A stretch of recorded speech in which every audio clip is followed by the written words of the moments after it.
Heat engine is a system that converts heat into mechanical energy.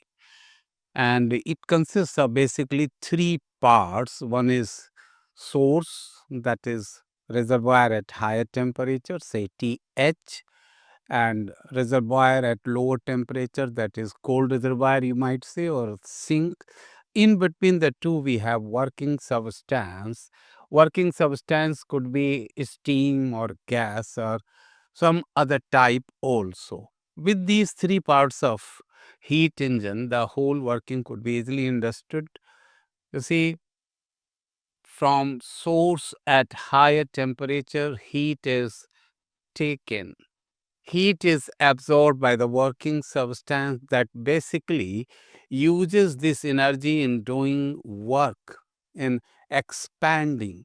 Then some energy is utilized in doing work, and what remains that goes to cold reservoir, or you might say sink, that is at lower temperature, that is known as sink or cold reservoir.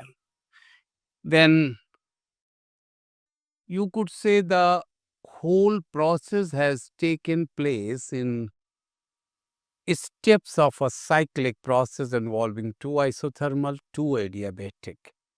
And the efficiency of the heat engine is basically defined by the relation in which we use work done upon the heat absorbed by the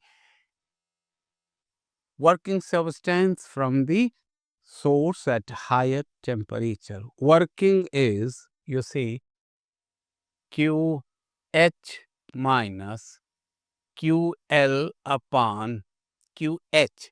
You could say the efficiency depends on the work done by the working substance and the heat received from the source.